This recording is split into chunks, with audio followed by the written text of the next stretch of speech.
It looks like we got lucky on this one here.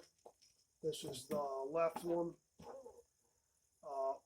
I already took the spring out of it.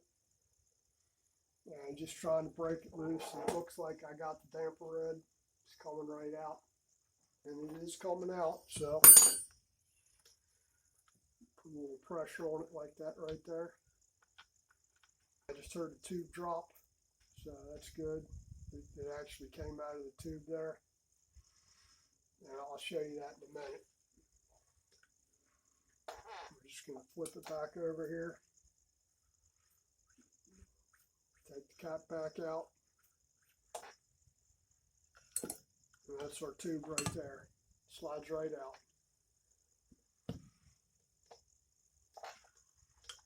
That's what the bolt threads into.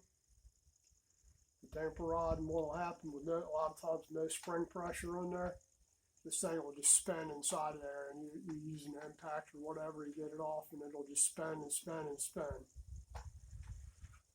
What you can do on these, if it's spinning, basically put the spring back in there before you even try and break them loose. Just leave the bike on the ground with the front wheel still on, and try and break them loose with a little bit of weight on it. It helps to hold the tube. That's your damper rod. You got a couple holes in here. You got your rebound holes and your compression holes, one on each side. I'm not taking this all the way off here yet. And maybe I will, so I can look at the tube and clean it real good and make sure there ain't no sludge in there.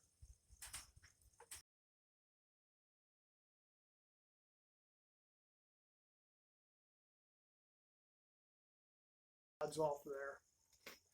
And you should be able to drop it out.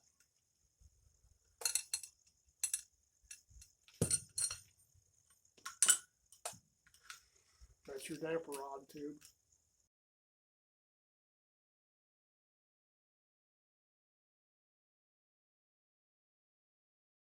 All this thing off really good before we put it back in there. I can feel it's got some grit or something on there.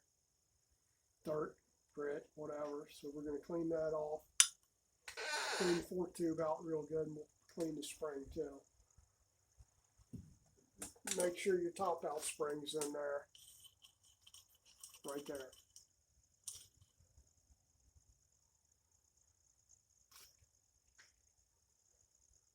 And check these.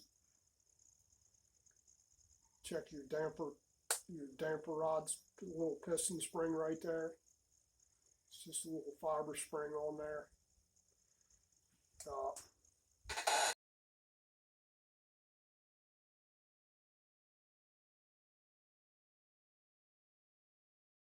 That's that one. Like I said before, look at your springs real good.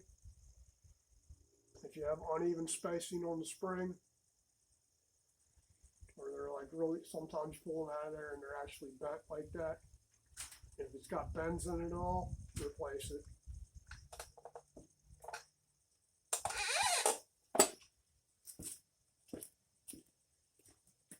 If I was going to keep this bike, I'd probably replace them. Well, I'd do a lot of things to it. I'd probably do the Race Tech cartridge emulators in there with a set of Race Tech springs, just to get the damping where I wanted it. But we're just doing fork seals and heavier fluid. Let's see where that takes us.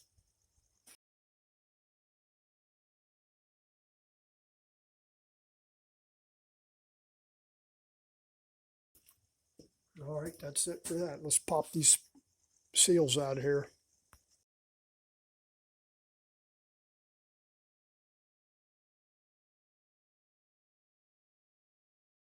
Seals can sometimes be a pain in the butt to get out of here. Now these particular ones on this Beamer, they don't use any clips in them, and they don't have any bushings on the tubes here. Some bikes will have indents in the tubes here that have bushings in them. Like they'll have like one at the top here, one that's in the fork and then one that's on the tube there. So you need to check those out. They're usually like copper looking material with like a gray coating on them, which is basically a Teflon. So to get these seals out, we're just going to use a seal cord, or I'm using the crow's foot, because I keep the crow's foot in there, and this one I already had loose, so came right out. That's your fork seal.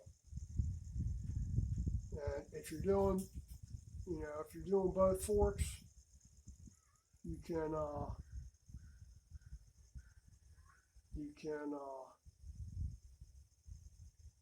try and keep everything separated a little bit, so you know which one goes with what stuff.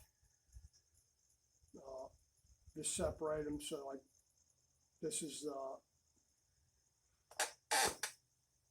the left fork, so try and keep left fork, right fork as far as the internals go. And that's it for that seal. So that's it for disassembling and inspecting the forks there. Of course, you want to look at your tubes really good. Make sure you don't have any wear on them, especially on where the seal rods. No burrs, no rough spots, none of that. This one actually looks pretty decent for being as old as it is. A lot of times you get them and they got rust pits all over them, or some of them where the rods in the tube there, it'll have a wear mark on it. And most of the times you can polish that out with Scotch-Brite, like an ultra fine gray Scotch-Brite. If it's got any nicks on it, you can usually polish the nicks out with a stone, followed by Scotch-Brite. We're looking pretty good right there. So that's pretty much it for disassembling and inspecting the forks there. You'll want to check everything over, make sure everything's really clean. And I'll have to pick up some PVC, because I'm definitely going to pack these springs in these things. At least another probably 2 inches maybe. Not maybe, I'll do 2 inches to start with. All right, that's it for this one.